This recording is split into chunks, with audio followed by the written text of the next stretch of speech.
인사드리고 강의 시작하도록 하겠습니다. 네, 오늘 카메라가 2대가 돌아가요. 여기 학교에서 찍는 것도 있고 제가 스스로 셀프 모니터링 하려고 찍는 것도 있습니다. 네, 오늘 제 강의 주제는 긍정적 태도를 형성하는 감동교수 전략이라는 주제로 준비를 했고요. 저는 서울대학교 행복연구센터에서 교육팀장으로 근무하고 있습니다. 반갑습니다.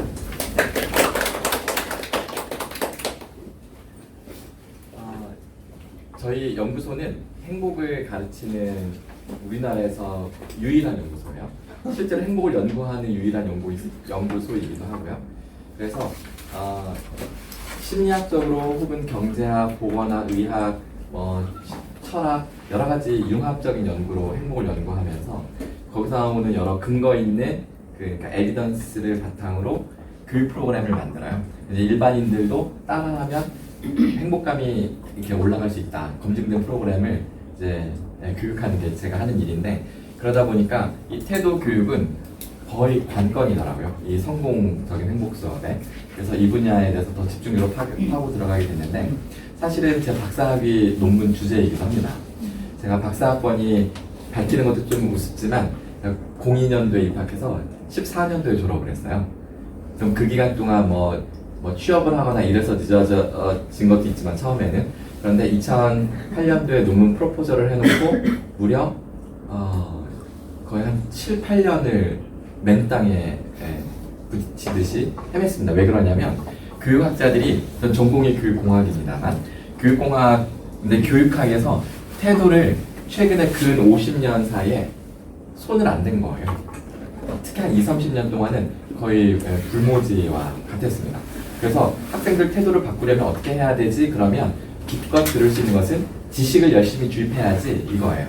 그래서 인지 변화가 태도 변화를 가져온다는 아주 단순한 어떻게 보면 되게 순진한 가정하에 태도 교육을 방치했는데, 과거에 스키너 교수, 진짜 하버드 대학 심리학자였던 그 스키너 교수가 행동주의 심리학을 이야기할 때 태도 변화는 곧 행동 변화다. 그래서 태도는 행동주의자들은 행동이 바뀌면 태도 변하지 라고 하고요. 인지주의자들은 인지가 바뀌면 태도가 바뀌는 거지, 이렇게 하면서 아무도 손을 내지 않았던 영역이에요. 그러다 보니까 제가 되게 무식하게 덤볐다가 답이 없어가지고 되게 헤맸던 아주 뼈아픈 저의 혼이 담긴 주제이기도 합니다. 그런데 아마 강의를 들어보시면 아시겠지만 헤맬만도 했겠다 싶으신 생각이 들 거예요. 왜냐하면 제가 몇 가지 원리를 소개해 드릴 건데, 그 원리들을 보면 여태까지 들었던 이야기들과 반대로 하라는 이야기들이 되게 많아요. 학자들이 생각하는 그 설명의 논리와, 그러니까 이론과 실제 세상이 돌아가는 법칙이 반대였던 거죠. 근데 그것도 그럴만한 것이, 학자들이 이론을 만든다는 게 우리가 경험을 하고 역으로 추적해서 이 설명을 하는 거잖아요. 실제로 일이 벌어지는 순서와 그것을 설명하는 논리의 순서가 다를 수 있다는 것을 뒤늦게 깨달았어요. 이거는 되게 저에게는 충격적인 깨달음이기도 했는데, 네, 일단 서설은 여기서 적고 이야기하다 보면 또 계속 나올 거니까 풀어가 보도록 하겠습니다. 행복연구센터에 있다 보니까 의미냐 즐거움이냐, 자, 이런 주제로도 강의하고요.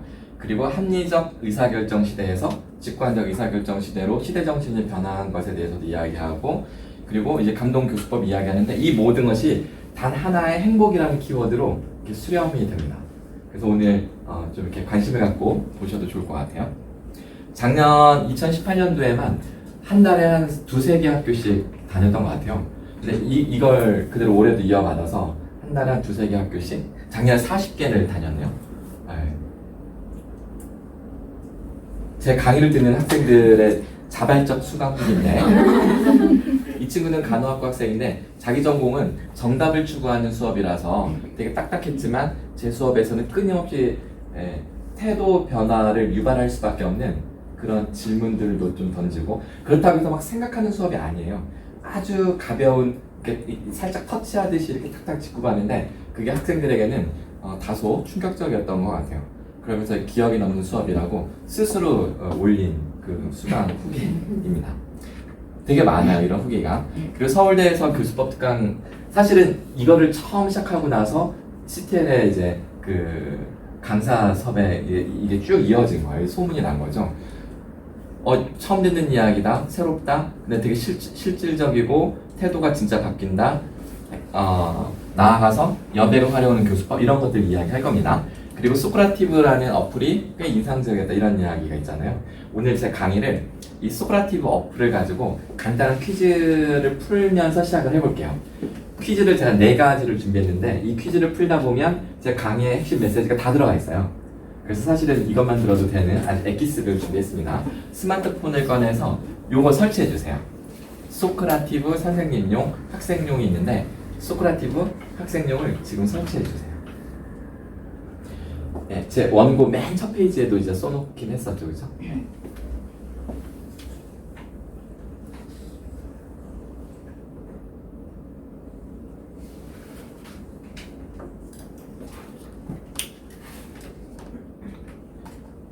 선생님용은 나중에 문제 출제할 때 쓰시는 거니까 다운받으셨다가 나중에 연구실에서 한번 살펴보시면 좋을 것 같고요. 제가 요 사용법 이렇게 매뉴얼을 만들어 놓은 게 있어요. 그 작년에 여기 CTL에 와서 워크숍을 한번 했었기 때문에 CTL에 요청하시면 아마 받으실 수도 있을 겁니다. 제가 보내드려도 되고요. 자, 지금은 학생용을 다운받아서 실행하시면 자, 이런 화면이 뜰 겁니다. 자, 이 화면이 뜨면 룸네임에다가 리틀 프린스라고 입력해 주세요. 혹시 잘 안 되시는 분은 손 들어주시면 제가 바로바로 해드릴게요. 자, 어려움을 겪으시는 선생님 계신가요? 자, 룸네임을 리틀 프린스 입력하시고 자, 그러면 여기 조인을 누르면 이렇게 육각형 모양의 대기 상태가 됩니다. 자, 여기까지 와서 기다려주세요. 여기 육각형 모양 떴으면 저 보여주세요. 질문. 네. 질문이 떴는데요. 제가 벌써 질문 아직 뜨지 말라고 했는데 벌써 떴네요. 3개가 뜨는. 네. 자, 그러면 제가 설정을 살짝 바꿀게요. 이게 이렇게 하면 바뀔 거고요. 아이고. 잠시만요. 자, 와이파이가 끊어져서 잠깐만 기다려주세요. 제가 10초 안에. 저는 질문이 안 뜨고 Enter your name이라고 뜨는. 저도요. 네, 맞아요. 처음에 이름을 입력하셔야 돼요.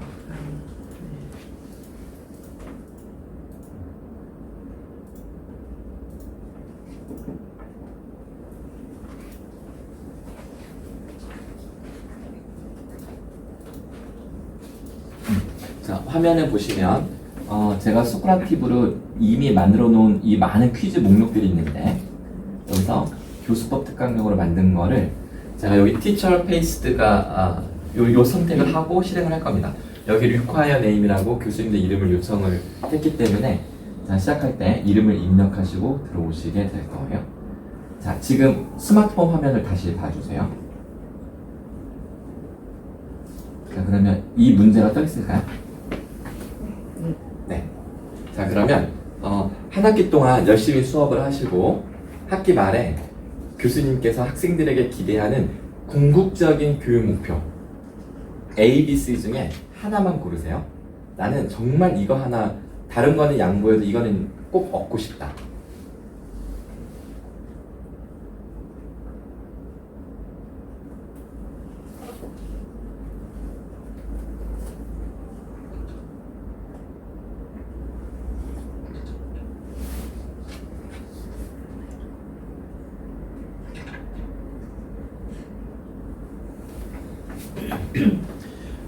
여기 화면에 보시면 9분이 접속해서 9명 응답했다라고 숫자를 아주 친절하게 떠줍니다. 제가 여기에 How do we do라는 이 주황색 버튼을 눌러주면 몇 분이 어디에 응답하셨는지를 이렇게 그래프로 보여줘요. 그런데 되게 의외로 B가 많고 C가 없네요. 너무 교과서적인 교수님들만 모이신 것 같은데요. 다른 대학에 가서 강의하면 압도적으로 C가 높아요. 네, 왜냐면 사실 A나 B가 나의 궁극적 목표라면 사실 굳이 내가 안 가르쳐도 더 잘 가르칠 사람들은 많아요. 근데 학생들이 내 수업을 원한다는 거는 내가 A나 B를 잘해서가 아니라 솔직히 C라는 이유 때문일 거잖아요. 그리고 C의 피드백을 많이 받아야 좀 이렇게 우쭐해질 수도 있고 보람도 느끼는 거니까. 그래도 C가 포기하기 아쉬운 중요한 목표라는 건 다들 공감이 되시나요? 네, 그렇다면 태도 변화에 관심을 갖고 자 나머지 2번, 3번, 4번을 풀 건데 저의 핵심 원리가 들어가 있습니다. 자 2번 문제를 풀어볼게요. 자 설명을 먼저 드리겠습니다. 2명의 투자 사기꾼이 나한테 접근을 해와요. 당연히 사기꾼인지를 모르겠어요. 근데 부동산을 투자하라고 나한테 권유합니다. 자 2가지 스타일이 있는데 A 스타일에 속아 넘어가실 것 같으세요? B 스타일에 사기를 당할 것 같으세요? 골라주세요.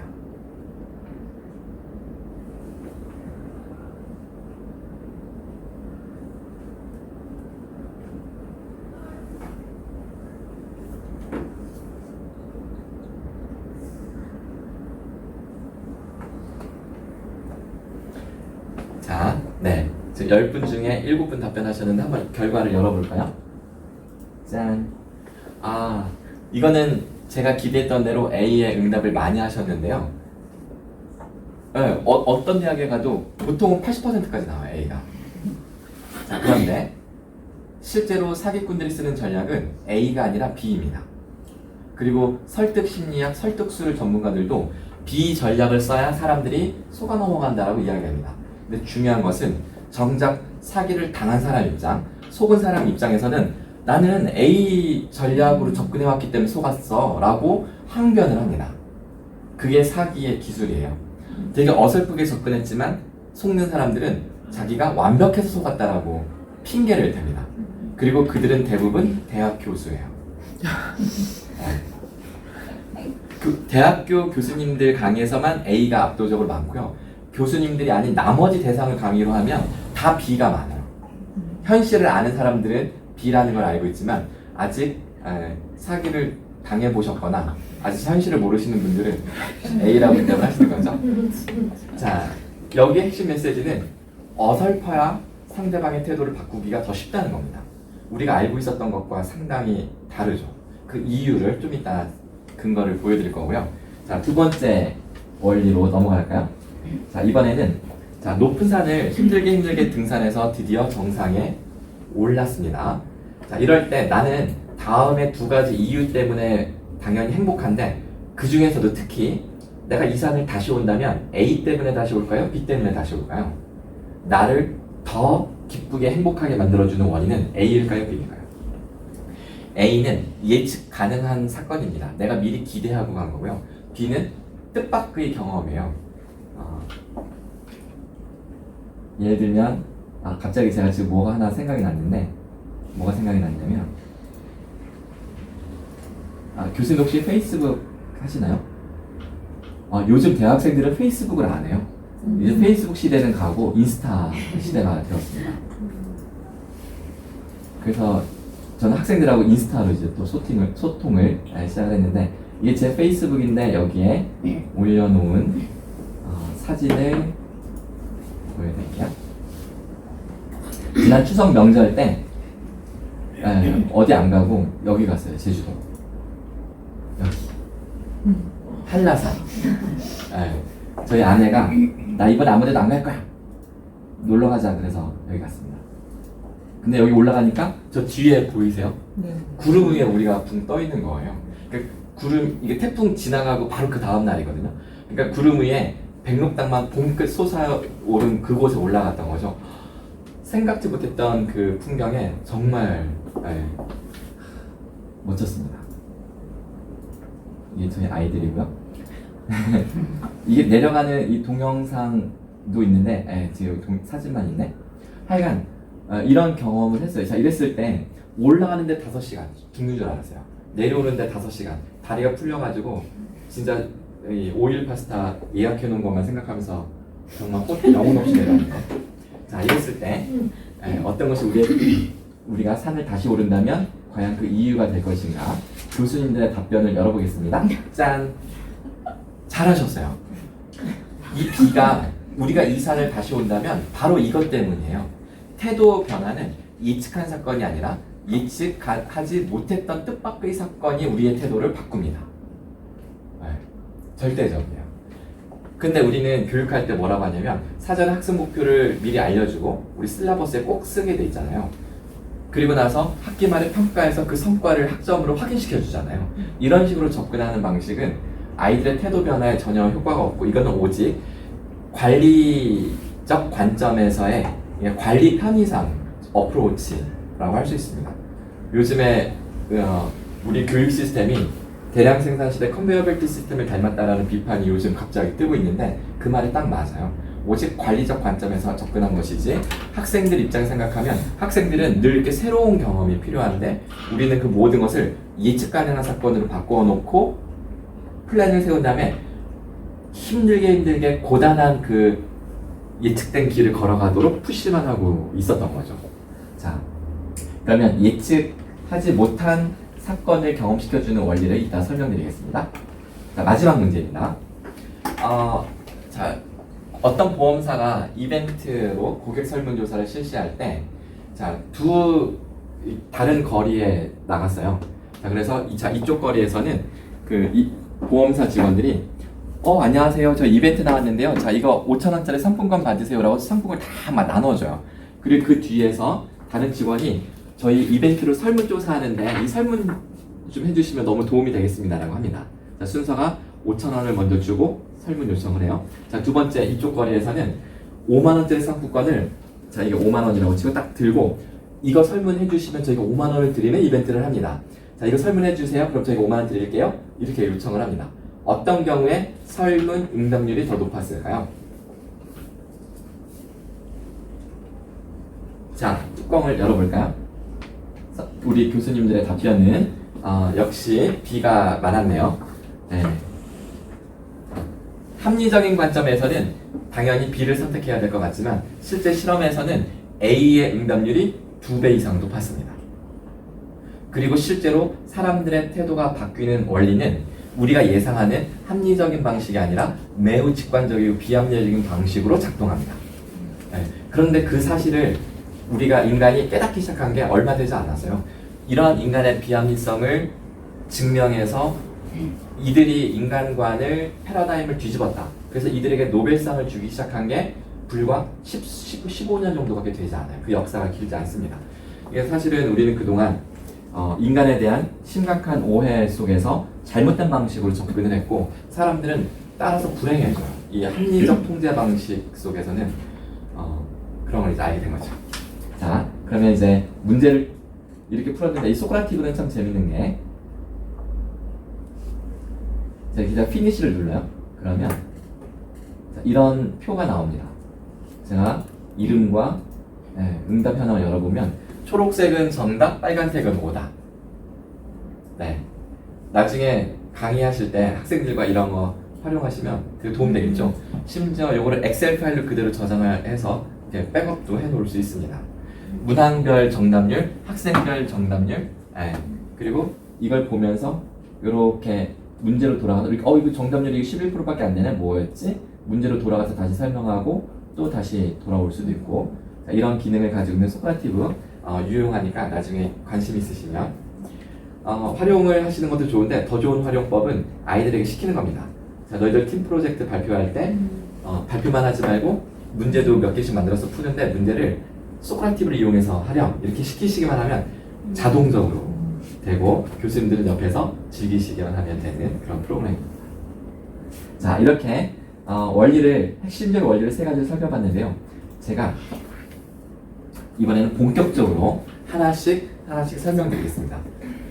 사실은 세 가지가 아니라 네 가지입니다. 자, 방금 말씀드린 거는 인지, 감성, 행동 전략이었는데요. 사실은 더 근본적인 성찰 전략이라는 하나가 더 있어서 네 가지를 설명드리면서 중간중간 이렇게 실제 적용 사례도 소개할 수 있도록 해보겠습니다. 자, 기본적으로 전통적인 이 태도에 대한 학자들의 관점은 지식을 통해서 태도를 바꿀 수 있고 감정 변화를 유도해서 태도를 바꿀 수 있고 행동을 통해 태도를 바꿀 수 있다. 그래서 이게 그 루트, 태도를 공략하는 루트가 세 가지가 있다라는 게 통설이었어요. 이걸 다른 식으로 그림을 그리면 이렇게도 표현할 수 있겠죠? 네. 자, 그런데 최근에 메타인지적 태도가 제한됐습니다. 이 개념이 제한이 되니까 이제서야 비로소 사람들의 태도가 어떨 땐 성공적이고 어떨 때는 실패하는지를 훨씬 더 잘 설명할 수 있게 된 거죠. 메타인지 태도가 무엇인지를 좀 더 설명을 드릴게요. 가지고 계신 자료집에 보면 이런 그림이 있어요. 이게 아마 3페이지, 2페이지에 있네요. 네, 그 뒷페이지에. 자, 태도 대상. 예를 들어서 대상이 저라고 해볼게요. 자, 여기 오늘 홍명일이라는 사람이 교수법 특강을 왔다. 교수님들이 저에 대한 태도를 저는 당연히 긍정적으로 만들고 싶을 거잖아요. 자, 그러면 저는 제가 어디서 왔는지 소개를 함으로써 행복을 교육하는 사람이래. 태도 변화에 일가견이 있겠는데? 라는 인지적인 태도가 생기셨을 거예요. 이게 이제 보통 전통적으로 교육학자들이 인지 변화를 통해서 태도를 변화시킨다라는 그 논리죠. 자, 저랑 소크라티브라는 어플을 지금 방금 사용해 보시면서 아무 생각 없이 제가 시키니까 그냥 막 하셨잖아요. 행동을 하다 보니까 괜찮네? 라고 생각이 되시잖아요. 이게 얼마나 좋은지를 제가 막 미리 사전에 설득하려고 그러면 도대체 뭔 얘기지를 하셨을 텐데 일단 해보니까 괜찮네 이렇게 돼요. 이게 행동 변화를 통한 태도 변화예요. 그리고 저의 목소리, 외모, 이런 저의 스타일에서 느껴지는 그 어떤 감정적인 영역이 있을 겁니다. 그런데 이 세 가지에 있어서 제가 오늘 다 성공적으로 자극을 드렸다 하더라도 교수님들이 돌아가시면서 오늘 그 강사 괜찮은데 나중에 기회가 되면 또 강의하면 또 들으러 와야지 이런 어떤 제가 원하는 태도의 변화가 생길 거냐, 그 궁극적인 태도의 변화를 결정짓는 것은 이 세 가지에서 직접적으로 그것이 결론 나는 것이 아니라, 자, 그 다음 페이지에 보시면 이런 그림이 있는데요. 이 그림을 통해서 그 네 번째 성분, 그러니까 메타인지적 태도의 영역을 설명을 드려보겠습니다. 자, 3단계로 태도가 변하는데요. 예를 들어 볼게요. 흡연에 대한 태도가 어떻게 변하는지를 한번 그 순서를 보세요. 윤찬이는 저희 집 아주 순진한 아들이에요. 가상의 아들입니다. 지금 초등학생인데 고등학생이라고 해볼게요. 되게 순진해서 그 학교에 일진 영철이라는 아주 잘생긴 아이의 꼬봉이에요. 영철이가 야 윤찬 따라와 하더니 학교 뒷담장 밑에 가가지고 담배를 피우는 거야. 망보라고 시켜놓은 거죠, 윤찬이는. 그러니까 순진한 우리 아들 녀석은 공부밖에 할 줄 아는 게 없어서 와 근데 담배 피우는 모습 너무나 멋있는 거예요. 야 짜식 멋있는데 야 계속 쫓아다녀야지 저 친구 막 이렇게 하면서 계속 꼬봉이에요. 자 근데 그리고 나서 집에 왔어요. 그랬더니 엄마가 담배 냄새가 옷에 나니까 야 윤찬 너 왜 담배 냄새야? 엄마 영철이 알죠 엄마? 걔 학교에서 담배 피는데 멋있더라고. 나는 그냥 그 옆에 서 있었거든. 이 순진한 건지 바본 건지 막 얘기를 하는 거예요. 그러니까 엄마가 아니 이 녀석이 바보야 뭐야 멍청이 하면서 막 혼을 내는 겁니다. 그날 아빠가 퇴근하고 집에 오니까 앞에 딱 무릎을 꿇쳐 앉혀놓고 흡연이 얼마나 해로운 것이며 절대 해서는 안 되는 그 이유를 막 설명을 합니다. 그러면 이제 윤찬이는 흡연에 대한 긍정적인 감정적 태도를 가지고 있음과 동시에 흡연에 대한 부정적인 인지적 태도를 가지고 있습니다. 이 두 가지를 모두 동시에 갖는다는 것 가능할까요? 불가능할까요? 가능하죠, 그렇죠? 왜냐면 감정과 인지는 구분되어 있으니까요. 그런데 한 달 내내 엄마 아빠가 일장 연설을 늘어놓습니다. 볼 때마다. 그러니까 이제 윤찬이도 생각을 하면서 자료도 찾아보고 그러더니 그래 감정은 일순간이야. 흡연은 안 좋은 것 같아. 라고 해서 자신의 태도를 확립합니다. 자, 이 과정을 거치는 동안 윤찬이가 자신의 긍정적 혹은 부정적 태도를 킵할지 아니면 버릴지 이 결정을 자기 자신이 한다는 거죠. 이게 바로 태도에 대한 메타인지적 요소, 팩터라고 말씀드릴 수 있겠습니다. 그러니까 무슨 이야기냐면 그냥 한마디로 태도는 자기 스스로 결정하는 것이다. 사기꾼이 사기를 치면 사기꾼이 태도를 변화시킨 게 아니라 사기를 당한 사람이 자기가 스스로 믿어준 거라는 거죠. 자발적으로. 그 얘기를 하는 겁니다. 자, 그러면 이 메타인지 태도를 잘 활용하는 게 현대인들의 태도 변화의 관건입니다. 자, 어떻게 하는지 원리를 설명드릴게요. 자, 크게 네 가지 루트가 있습니다. 지식을 심어주는 방법, 감동을 주는 방법, 그 다음에 행동, 나랑 이렇게 습관을 가져보자. 이렇게 세 가지 루트 외에 훨씬 더 본원적인 메타인지 태도를 건드리는 성찰 전략이 있습니다. 자, 이 성찰 전략을 어떻게 건드릴까요? 메타인지는 기본 가정에 의해서 움직여져요. 우리가 누구든지 자기의 인생을 잘 보면 자기의 철학이 있어요. 모든 사람은 자기만의 가정을 가지고 이론을 가지고 살아갑니다. 그 기본 가정을 흔들어야 메타인지가 작동을 시작합니다. 그게 맞나?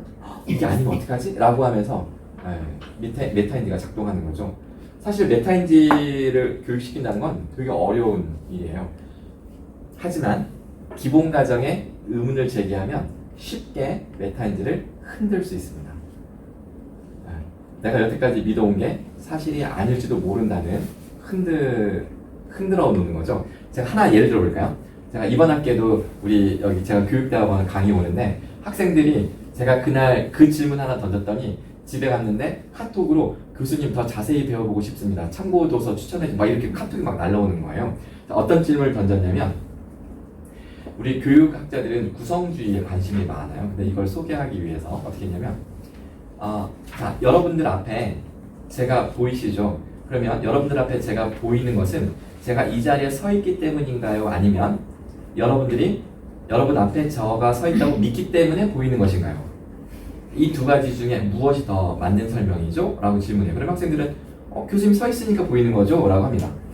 저는 여러분의 시각을 의심해서 보이는 게 다가 아닐 수 있다라고 해서 의심을 했는데 여러분들은 그냥 그걸 믿네요. 그럼 검증을 해야 될 텐데 어떻게 검증을 할 수 있나요? 그러면 만져보면 되죠. 그리고 소리가 들립니다. 이렇게 해요. 또 나 혼자 보는 게 아니라 이 친구 저 친구가 다 본다고 하는데요. 라고 합니다. 그럼 저는 또 다시 듣기를 자, 제가 여러분의 시각이라는 감각을 의심했는데 청각이나 촉각도 똑같은 감각이고 이 감각이 결국 여러분의 뇌가 해석을 한 이후에 인식을 하게 되는 것 아닌가요?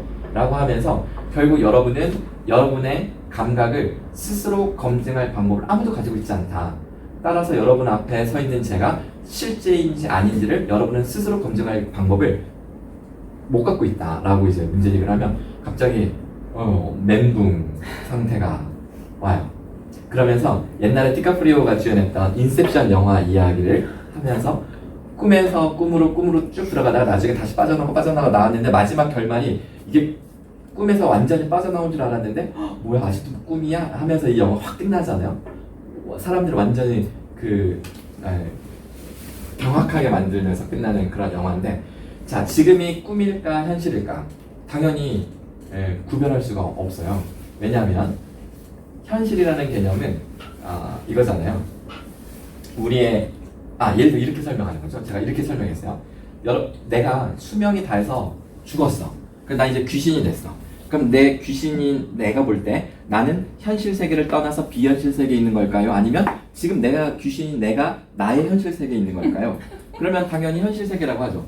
자, 그걸 현실이라고 말할 수 있는 근거는 내 의식이 여기에 있으니까. 자, 그러면 여러분들 꿈을 꿀 때는 여러분의 의식은 어디 있나요? 꿈속에 있죠. 그러니까 꿈속이 현실이죠. 항상 여러분의 의식이 머무는 곳이 현실이고 그래서 우리 인간의 의식은 추호도 현실이라는 시간적 범위, 현재를 벗어나지 못한다. 우리는 절대 과거나 미래를 경험할 수 없고 상상의 산물일 뿐이다. 뭐 이런 식의 이야기를 하면 완전히 막 애들이 막 헷갈려요. 사실 이거는 고등교육의 기본적인 철학 수업임에도 불구하고 그런 생각을 잘 못해줘. 왜냐하면 모든 것이 통제된 합리적 피드백 과학적 관리 기법 속에서 성장을 했기 때문에 자 지금 제가 하는 방식이 기본 과정에 의문을 툭 던지는 방식인데 학생들은 더 공부하고 싶다 막 이러면서 막 자료를 요청하고 이렇게 하는 겁니다. 그래서 질문 하나 툭 던진 다음에 생각할 시간을 주는 게 다예요. 필요하면 토론을 시켜도 좋습니다. 제가 강력하게 사용하는 저의 무기를 하나 소개하겠습니다. 기본 가정을 흔드는 질문이에요. 세월호 그 후 학교는 지금 제가 이제 스스로 원맨쇼를 하는 거니까 야 저렇게 하면 학생들이 흔들리겠구나. 잘 보세요. 자 세월호 이후에 많은 매뉴얼이 강화되면서 안전 대책들이 쏟아졌지만 효과 없다고 하고 그리고 해양 사고는 급증하고 뭔가 매뉴얼을 강화할수록 사고는 급증하는데 뭔가 근본적인 대책을 우리가 접근하지 못하는 것 같다. 매달 지진 대피 훈련도 하지만 실제로 재난 전문가들은 정말 지진 발생했을 때 똑같이 훈련한 대로만 행동하면 오히려 더 위험하다. 왜냐하면 모든 재난은 케이스 바이 케이스니까 상황에 맞게 대피하는 게 중요하다라고 하면서 그 상황에 의연한 정신력을 가지고 깨어있는 게 중요하다라고 말한다. 근데 우리는 매뉴얼대로만 훈련하면서 무너지면 멘붕이 오고 시키는 대로밖에 행동할 수 없는 인간이 된다. 일본에서 쓰나미가 덮쳤는데 이거 기억하세요? 2011년 때 진도 9.5라는 엄청나게 센 강진이 일본 동일본 앞바다에서 3번 꽝꽝꽝 이렇게 합니다. 대륙붕이 무너졌어요. 바닷속에 그 대륙붕이 붕괴되면서 그 반작용으로 40m가 넘는 쓰나미가 일본 앞에 해안을 덮친 거죠. 그래서 많은 희생자를 냈고 지금도 후쿠시마 원전이 원자로가 녹아내리고 있고 그래서 내년 올림픽이 제대로 될 거냐 말 거냐 막 지금 난리잖아요. 바로 그 사건을 일으킨 쓰나미가 덮친 그날 미야기현에 오카와 초등학교라고 있었는데요. 이 오카와 초등학교에서 미스테리한 일이 벌어집니다. 쓰나미 경보가 발령이 나요. 그러니까 자 지진하자마자 학생들은 신속하게 운동장에 모였습니다. 평소 훈련이 잘 되어 있죠 일본은. 그리고 나서 쓰나미가 몰려옵니다. 높은 곳으로 대피하십시오라고 방송이 나오니까 역시 평소 훈련한 대로 뒷산으로 대피를 했어야만 했는데 이날따라 교장 선생님이 휴가 중이라 안 계셨어요. 매뉴얼에는 쓰나미 경보 발령 시 교장 지시를 따라 뒷산으로 대피를 한다. 그런데 교장 선생님 전화를 안 받아요. 그때 11명이나 되는 교사들이 토론을 시작합니다. 뉴스 보세요. 2011년 일본 동부를 강타한 대지진으로 피해 여파가 이만저만이 아니었죠. 그때 한 초등학교에서 학생과 교사 84명이 목숨을 잃는 대참사가 발생했는데 알고 보니까 그 원인이 일본의 뿌리 깊은 상명하복 문화 때문이었다고 합니다. 최승규 기자입니다. 2011년 3월 11일 오후 2시 46분 일본 미야기현 오카와 초등학교가 무너질 듯 뒤흔들렸습니다.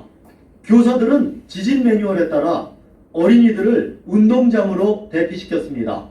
그러나 지진 발생 14분 뒤 쓰나미 경보가 발령되자 해안에서 불과 4km 떨어진 오카와 초등학교는 급박한 상황에 빠졌습니다. 하지만 운동장에 모인 교사와 학생들은 어디로 대피할지 결정을 못하고 시간을 계속 허비했습니다. 이유는 딱 한 가지. 교장이 휴가로 자리에 없어서 누가 최종 결정을 내릴지 애매모호했기 때문입니다. 교사가 11명이나 있었지만 소용없었습니다. 재난경보 차량이 달려와 대피하라고 외쳐댔지만 최종 결정자가 없다는 이유로 마냥 우왕좌왕할 뿐이었습니다. 그러다가 지진 발생 40분이 지나서야 교사들은 아이들을 200m 떨어진 제 방으로 행진하도록 했습니다. 그 순간 거대한 쓰나미가 이들을 덮쳤습니다. 학생과 교사 85명이 무참히 목숨을 잃고 말았습니다. 네. 황당한 것은 토론하는데 걸린 시간이 무려 30분이나 걸렸다는 것이고요. 그리고 그 토론의 결과가 당연히 뒷산으로 대피하는 것이어야 되는데 놀랍게도 죽으러 가는 길을 선택합니다. 그래서 토론이라는 방법론은 문제 해결 방법론이 아니라는 사실을 빨리 우리가 깨달아야 되는데 아직도 우리는 문제를 토론으로 해결하려는 잘못된 관습을 가지고 있는 것 같아요. 토론은 자신의 논리를 강화시키고 자신의 주장을 상대방에 설득시키는 목적으로 사용하는 하나의 무기인 것이지 이렇게 문제를 해결할 때는 누군가 빨리 직관적인 사람이 주도해서 일사불란하게 움직일 필요가 있는 것인데 우리는 정말 많은 생각을 하게 됩니다. 자, 생각의 방향을 결정하는 질문. 우리는 질문을 어떻게 던지느냐가 중요하다. 자, 제가 학생들의 기본 과정에 의문, 균열을 가하는 지점이 바로 이 질문이에요. 어떤 질문을 할지 잘 주목해 주세요. 자, 이 질문으로 시작합니다. 304명을 우리는 왜 구하지 못했을까? 자, 이 질문은 참사 5년 동안 이후 지금까지 5년이 흘렀죠. 항상 우리는 이 질문을 던졌고 누구든지 이 질문을 던졌고 우리는 그 답을 아직도 명명백백하게 밝히지 못했다고 하여 아직도 우리는 이 질문에 매달려 있는 것 같아요. 그런데 우리 오늘 참석해 해주신 교수님들 중에 생존자가 몇 명인지 이 숫자를 아시는 분 계실까요? 없으신가요? 제가 힌트를 드릴게요. 이 세월호에는 476명이 타고 있었습니다. 그러면 뺄셈 하면 172명이죠. 어때요? 숫자가 적어요, 많아요? 그쵸. 생각보다 많죠. 절대 적은 수가 아니라는 사실에 지금 놀라워들 하고 계시네요. 그쵸? 자, 그러면 이상하다.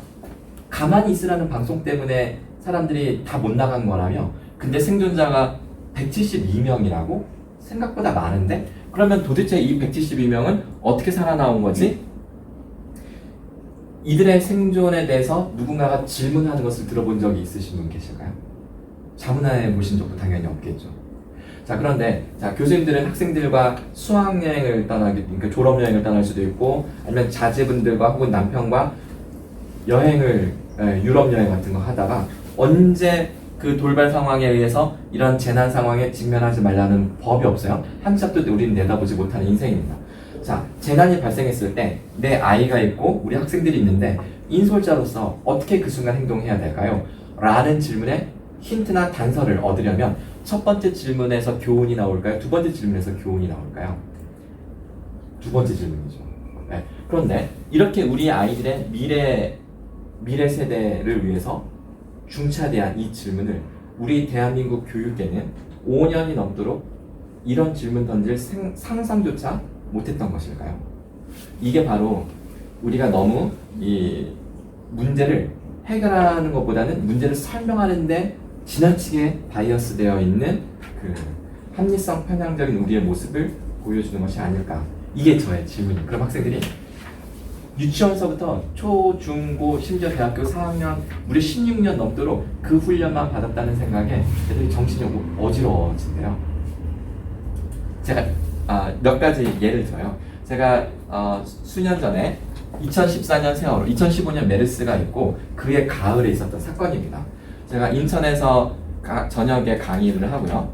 거기서 7시에 강의가 끝나면 불이 났게 경인고속도로 타고 여기 서강대학교 8시 10분 강의를 시작해야 되는 거예요. 교육대학원.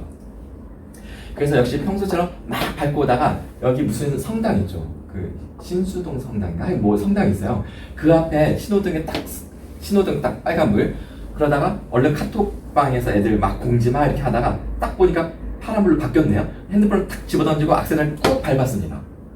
근데 그 순간 제가 앞에 있는 차를 발견하고 브레이크를 밟아야 되겠다는 생각도 하기 전에 쿵! 얼마나 세게 들이받았는지 범퍼가 쑥 밀려 들어갔다가 나왔어요. 라지에이터 그릴이 박살났어요. 겉보기에는 멀쩡해 보여도 앞에 차에서는 엄마와 아기가 막 완전히 그 울면서 나오고, 근데 어떻게 하겠어요? 사진 찍고 보험사 접수하고 뭐 각자 알아서 처리하기로 하고, 저는 속히 강의실로 와서 다행히 학생들 발표가 예정되어 있었길래 학생들 발표를 시켰습니다. 그리고 저는 강의실 뒤에서 숨을 고르면서, 왜냐면 저희 집의 물주인, 저희 경제권을 갖고 있는 아내한테 뒤집어 이렇게 박살날까봐 걱정하지 말라고가 아니라 자수하려고 카톡을 보냈습니다. 거기 신호가 애매해서 늘 사고 많은 곳이라 약간 뻥을 쳤어요. 그래서 걱정하지 마, 범퍼만 수리하면 된대. 자기는 그냥 다 그 차만 수리해. 갑자기 생각 없이 느닷없이 공격을 해오는 거예요. 아니 사고를 1년만 한 번씩 내면 운전에 문제가 있는 거야? 그래서 제가 아니 나 안 다쳤냐고 안 물어? 운전에 대해서 내가 항상 말하지. 내가 문제가 매번 반복이잖아. 운전할 상태가 어딨어? 조심해야지. 문제 인식하지 못하고 자기 방어인데 그러지 마. 운전은 생명이야. 이게 1분에 하나씩 문자가 많아요. 차로 얼마나 많은 인상을 냈는지 스스로 자각을 좀 해. 신혼 때부터 오늘까지 반복이잖아. 본인의 문제를 인식 못하고 모순의 강의를 하고 다녀? 그리고요, 무슨 드론을 띄워놓은 것도 아니고 인공위성으로 저를 감찰하는 것처럼 제가 어떻게 운전하는지를 다 보는 것 같아요. 마지막에 한 번만 더 사고 차 가지고 문제 생겨봐 망치로 깨버릴 줄 알아? 저희 와이프는 실행력이 강력하지 않아요. 8시 30분에 도저히 막 이 숨을 고르려고 했는데 막 심장 불렁불렁 뛰고 일단 스마트 딱 끄고 앞에 정신을 차리고 앞에 봤어요. 그랬더니 그날 발표가 체육교육 전공생들이 발표하는 날이었는데 주제가 무현맹이었어요. 세월호와 메르스를 겪으면서 사람들의 안전 불감증. 그러니까 왜냐면 우리가 거대한 문명 시스템 속에서 이게 익숙해지다 보니까 방어 운전 같은 거 감각이 살아있어야 되는데 저는 신호등만 보고서 악셀을 밟았잖아요. 쿵 하고 사고가 나버린 거죠. 그래서 저 같은 사람이 위험행인 거죠. 그래서 제가 앞에 나가서 이거 카톡 메시지 바로 그 자리에서 소개하면서 오늘 이 위험행의 주인공이 바로 저입니다 하면서 막 이야기를 했었던 바로 그 사연입니다. 우리가 살아가는 지구촌에는 수많은 사건 사고들이 벌어지죠. 사고가 발생하고 나서 원인을 밝히고 진상을 규명하고 책임자를 처벌하려면 합리적이어야 될까요? 직관적이어야 될까요? 원인을 인과적인 걸 정확하게 따져야 되니까 합리적인 태도가 필요합니다. 미리 사고를 예측하고 대비하고 매뉴얼을 만들려면 경우의 수를 다 해서 체크리스트를 만들고 해야 되기 때문에 매우 합리적이어야 됩니다. 자, 그런데 사고가 발생하는 그 순간은 어떤 예기치 못한 돌발 상황으로 바로 이 시스템이 무너진 거죠. 시스템이 붕괴되면 매뉴얼도 붕괴됩니다. 매뉴얼이 붕괴되면 우리는 탈출을 해야만 생존할 수 있는데 이때 우리는 매뉴얼에 의존할 수 없고 합리적인 절차를 따르기보다는 직관적으로 신속하게 본능적으로 움직여야 되는 거죠. 우리의 일상 가운데서도 나의 예측 가능한 한계를 넘어서야지만 나의 탁월함이 발현되고 창조라는 게 이루어질 텐데 역시 이때도 우리는 직관적인 태도가 필요합니다. 자, 여기서 제가 학생들에게 마지막 결정타는 이거예요. 자, 여러분 하면서 이제 하는 말. 자, 우리 인간은 현재를 삽니까? 과거를 삽니까? 미래를 살아갑니까? 그러면 현재요라고 해요. 자, 그러면 내가 여행 중에 갑자기 사고가 나서 지금 딱 사고 장면에 있다면 난 당연히 사고가 난 바로 그 현재라는 시간에 있을 겁니다. 자, 그랬을 때 그 사고의 원인을 밝히는 것은 나중에 해야 될 일일 것이고 미리 대비하는 것은 이미 했었어야 되는 것인데 이미 사고가 벌어진 현재 시점에서 나에게 필요한 것은 이쪽입니까? 이쪽입니까? 물어요. 그러면 당연히 이쪽이라고 하죠. 여러분들은 유치원서부터 지금까지 이쪽 내용을 가르쳐주는 교과목 수업을 받아본 적이 있습니까? 그런 걸 본 적이 있습니까? 물어보면 전무하다고 합니다. 그러면서 그제서야 비로소 제가 이 얘기를 왜 꺼내는지 학생들이 이해하기 시작하면서 이게 교직 수업이니까요. 예비교사들을 수업을 하는 거니까 교사의 마인드셋을 이제 훈련을 하는 거죠.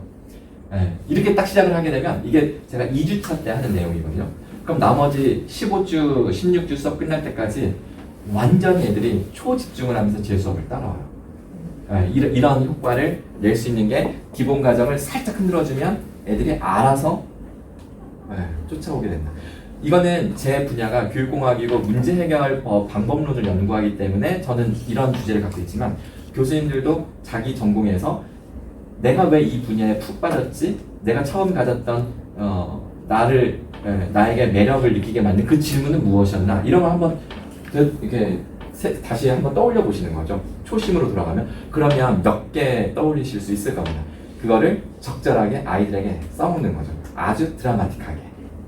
자, 그래서 우리는 사후 약방문, 그러니까 소 읽고 외양간 고치기 당연히 해야 되지만 현장에서 소를 잡는 방법을 가르쳐야 되는 게 지금 21세기 불확실성 시대의 지금 교육의 방향이다 라고 하면서 한 학기 교육의 방향을 설정합니다. 자, 그리고 나서 이제 교과서 수업 진도 나가면 너무나 잘해요. 네. 자, 이제 기본 과정 흔드는 메타인지 공략 방법을 배웠고요. 이제 3가지 루트를 하나씩 순서를 접근할 건데 이미 문제를 통해서 풀어보셨지만 많이 틀리셨잖아요. 우리의 예상을 뒤집는 것이 원리다. 자, 지식. 많이 가르치는 것이 아니라 적게 가르쳐야 됩니다. 톰 소의 모험. 마크 트웨인의 톰 소의 모험의 챕터 2가 어떻게 시작되냐면 톰은 엄마를 일찍 여였잖아요. 그래서 폴리모 밑에서 자라잖아요. 근데 폴리모는 얘는 엄마도 없고 불쌍하니까 내가 아주 잘 키워야 돼 라는 되게 엄격한 그런 양육 태도를 갖고 있어요. 근데 톰이 어느 날 페인트 칠한다는 약속을 어겨요. 그러니까 노느라고 정신 팔린 거죠. 이 이모가 생각할 때는 야 이러다가 이거 버르장면 없어지겠다. 그래서 아예 친구들 다 놀러가는 학교 안 가는 토요일 날 벌칙으로 집 앞에 있는 담장을 그날 페인트칠을 다 칠하라고 딱 벌을 주는 겁니다. 그러니까 톰은 페인트통을 들고 담벼락에 담장 앞에 딱 서가지고 망했다. 친구들 이 녀석들 지나가면서 놀러가면서 나 놀려대고 막 할 텐데 아 이 창피해서 이거 어떡하지? 막 이 고민을 해요. 근데 때마침 저기서 친구가 한 명이 막 걸어오는데 평소 자기를 놀려대는 친구죠. 그래서 무시하고 지나가라는 뜻으로 휘파람을 불면서 막 페인트 칠한 신용을 합니다.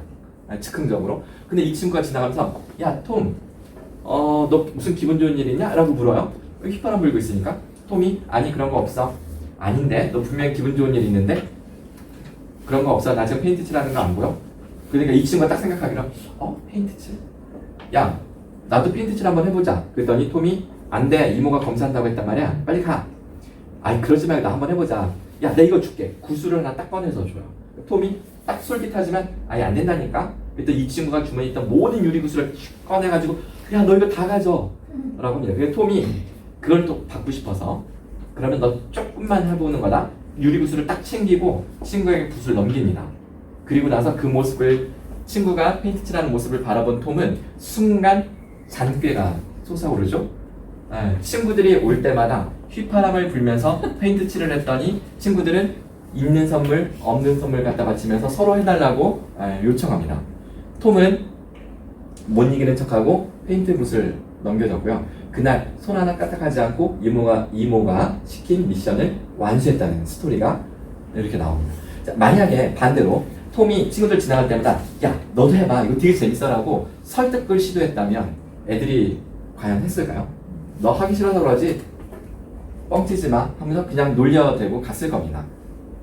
무슨 말인지 감이 오세요? 네.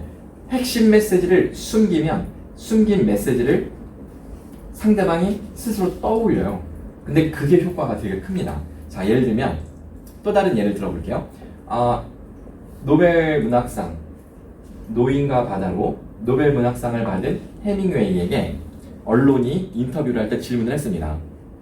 플림프튼이라는 이 언론인이 당신의 비결이 뭡니까? 그랬더니 해밍웨이가 하는 말, 이 말 이거 참 알려주기 뭐하는데 하면서 나는 빙산이론을 씁니다.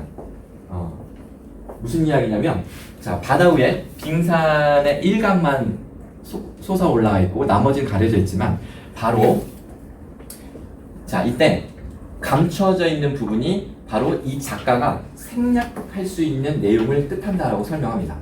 작가가 자기가 알고 있는 내용은 표현하지 말고 생략하라는 거죠. 무슨 말일까요? 자, 이렇게 생략된 부분이 빙산 물 위에 나와 있는 부분을 강화시킬 것입니다. 무슨 이야기냐면 원래 해밍웨이는 노인과 바다를 이렇게 두꺼운 장편 소설로 쓸 정도로 극사실주의풍의 글을 쓸 수 있는 능력이 있었던 그 기자 출신의 소설가예요.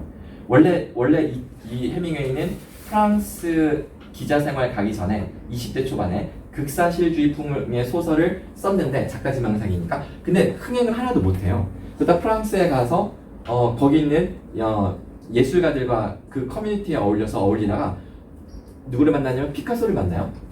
피카소를 만나는데 피카소가 당신은 어떻게 이런 멋진 그림을 그립니까? 그래서 피카소가 저에게 영감을 준 사람은 세잔입니다. 세잔의 그림을 소개시켜줘요. 해밍웨이가 세잔의 그림을 딱 보더니 전율을 느끼는 거죠. 그걸 스탕달 신드롬이라고 하네요. 그러면서 이거다. 세잔의 그림을 보면 정말 대충 그리는 그림처럼 보여요. 자기는 극사실주의풍의 소설을 썼는데 사람들이 감흥을 못 느꼈는데 사실주의적인 자연주의적인 그림을 보면 예를 들어서 그 당시 세잔 시대가 프랑스 화가들이 여인의 누드화를 그려도 만지면 만져질 것처럼 아주 사실적으로 그림을 그리는 게 유행이었는데 세잔이 너무나 투박하고 형체를 알아볼 수 없는 그림을 탁 내놓으니까 엄청나게 비난을 받죠. 본인이 세상을 뜨고 나서야 이제 주목을 받게 됐는데 그 현대 미술의 아버지라고 합니다. 사람들이 얼렁뚱땅 그린 그림에 열광하기 시작을 하는 거죠. 세잔이 이 해밍웨이가 나도 이렇게 소설을 써볼까? 하면서 그러면 뭘 지워야 되는데 뭘 지울까? 그래, 너무나 뻔한 걸 지우자. 내가 알고 있는 것들을 다 지우자. 그래서 노인과 바다의 소설이 이렇게 쓸 수 있었던 거를 확 줄여서 이만큼 써진 거죠. 이거를 세상에 내놨더니 노벨 문학상이라는 그 성과까지 얻어내게 된 겁니다. 어떤 일이 벌어졌냐면 노인이 한동안 이 물고기 못 잡아서 모처럼 바다에 오랜만에 나갔는데 되게 5m 되게 큰 녹새치인가 황새치를 잡아요. 그래서 월척이다. 이제 다시 항구로 돌아가자. 근데 느닷없이 상어떼가 몰려와서 이걸 물어뜯습니다. 노인은 힘들게 잡은 자신의 수학을 빼앗길 수 없으니까 꼬챙이를 가지고 상어랑 사투를 벌여요. 몇 시간을. 그러면서 계속 또 바다로 끌려가죠. 결국은 상어를 띄어냅니다. 이긴 거죠. 절대 물러서지 않고 결국은 이겼습니다. 그리고 항구로 돌아왔어요. 근데 배에 달려있는 그 해밍웨이 전 물고기는 앙상한 뼈만 남아있는 거죠. 근데도 이 노인은 아주 의연하게 터벅터벅 자신의 오두막으로 돌아가서 편하게 누워서 이불을 덮고 아주 만족스러운 표정으로 낮잠을 청하게 됩니다. 근데 이 소설을 읽는 모든 독자들은 상어와 사투를 벌인 그 모습에서 식은땀을 흘리고요. 그리고 돌아와서 언두막에 편하게 눕는 해밍웨이로부터 만족감을 같이 경험하게 되는 거죠. 도대체 어떤 일이 벌어진 걸까요? 이 노인이 어떤 심리의 변화가 있었는지를 해밍웨이는 하나도 표현하지 않았어요. 소설에서. 이 노인의 마음은 오직 독자가 스스로 해석하도록 여백을 둔 거죠. 그냥 상황만 묘사한 겁니다. 아주 구체적이고 감각적인 몇 가지 단서만 마치 징검다리처럼 놓았던 것인데 독자들이 그 사이를 메꾸어 가면서 열광을 했던 것이죠. 이게 2500년 전 아리스토텔레스의 수사학에서도 소개가 되는데요. 3단논법 다 아시죠? 예를 들어서 우리 이런 말 하잖아요. 자, 모든 사람은 죽는다. 소크라테스는 사람이다. 따라서 뭐 이렇게 하는 3단논법 다 아시죠? 자, 그런데 들어보셨어요? 생략 3단논법이라고. 다 처음 들어보시나요? 알려드릴게요. 자, 모든 사람은 죽습니다. 선생님도 언젠간 죽겠죠. 자, 제가 지금 했던 이 쇼를 다시 해볼게요. 자, 모든 사람은 죽습니다. 결국 너도 죽어. 지금 방금 제가 이렇게 했단 말이에요. 그런데 그게 아니라, 자, 모든 사람은 죽습니다. 선생님도 사람이시죠? 인공지능 아니죠? 그러면 선생님도 결국은 죽습니다. 자, 지금은 제가 되게 논리적으로 접근했잖아요. 그쵸? 자, 그럼 아까 제가 처음에 훅 치고 들어올 때와 지금처럼 논리적으로 접근할 때 어떤 게 훨씬 더 쿵 하고 이렇게 임팩트 있게 와닿아요? 처음 거. 메시지를 생략하고 들어가면 그 효과가 있고 쿵 하고 임팩트가 느껴지면 태도를 변화시킬 가능성이 높아집니다. 자, 그러면 퀴즈를 드릴게요. 이 세 가지 중에 무엇을 생략하는 게 좋을까요? 하나씩 해볼까요? 사람이죠. 언젠간 죽습니다. 결국 이렇게 말하면 약간 생뚱맞죠. 자, 그런데 가운데 거 생략하면, 자, 모든 사람은 죽습니다. 너도 죽어. 그러면 이제 듣는 사람은 맞아, 나도 사람이지. 자, 이렇게 자기가 메시지를 완성하면서 확 설득이 돼요. 자, 마지막 걸 해볼까요? 자, 모든 사람은 죽습니다. 선생님 사람이시죠? 그리고 이렇게 가요. 그러면 뭐야? 나도 죽는다는 얘기야? 하면서 제가 안 한 메시지를 본인이 떠올리면서 완성시키는 거죠. 이 생략 3단논법은 모든 성공적인 작업남, 작업녀들이 쓰는 방법입니다. 자, 예를 들어서 미인의 품격을 돋보이는 여우미크를 제가 이렇게 막 들고 다녀요. 그래서 우리 교수님이 저랑 이렇게 썸남, 썸녀라고 해볼게요. 제가 이렇게 밍크목들을 이렇게 막 들고 와서 이렇게 딱 왔어요. 그랬더니, 야, 너 그거 밍크 아니야? 야, 너 그거 어디서 났어? 라고 하시면서, 야, 그거 나 한번 둘러보자 라고 하는 거죠. 야, 이거 품격 있는 여인이 둘러야지, 이거 품위가 있으면 아무나 하는 게 아니야. 약간 실망하는 표정. 그러니까 네가 해봐. 하고서 갑자기 이렇게, 그러니까 네가 해야지. 품격 있는 여성이 해야 어울리는 거야 라고 해서 실망할 때, 그러니까 네가 해야지 라고 하면 어떻게 받아들이겠어요, 여성은? 나는 품격 있는 여성. 그러면서 감동을 받겠지. 이 남자가 나를 특별히 대접하는구나 라고 하면서. 근데 그게 아니라, 야, 이 밍크목들 내가 힘들게 구했는데, 야, 네가 품격이 있잖아. 그냥 네가 둘러봐. 이렇게 줄 때와 아까처럼 품격 있는 여자가 둘러야 돼. 그러니까 네가 해야지. 이렇게 할 때 어떤 게 더 이성에게 반할 가능성이 크겠어요? 당연히. 네. 그러니까 네가 해야지라고 훅 치고 들어가야 되는 거죠. 이게 생략 3단 논법의 파워입니다. 생략할수록 빈 공간은 이 현송월 씨가 평창올림픽에서 이거 두르고 와가지고 남한에 있는 모든 남성들은 야 북한에서 현송월은 품이 있는 여자구나 각인됐어요. 네.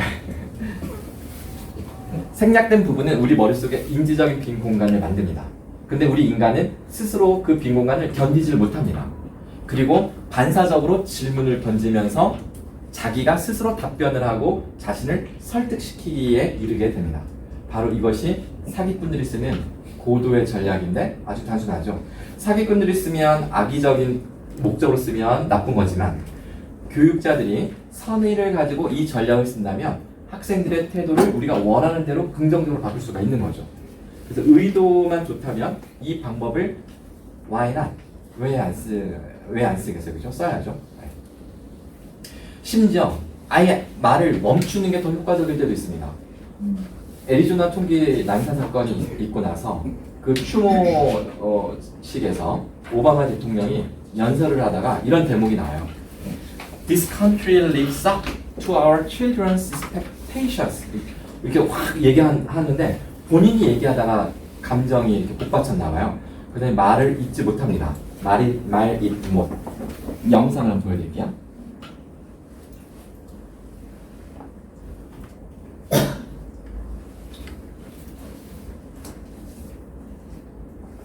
All of us, we should do everything we can do to make sure this country lives up to our children's expectations.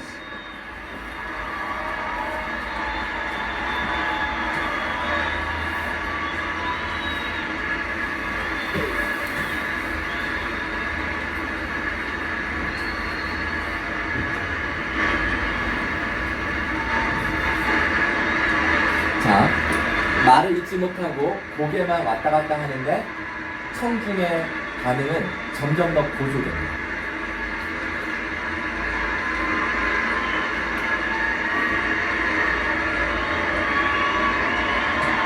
자, 이렇게 실력을 51초 동안 이어가다가 다시 말을 시작합니다.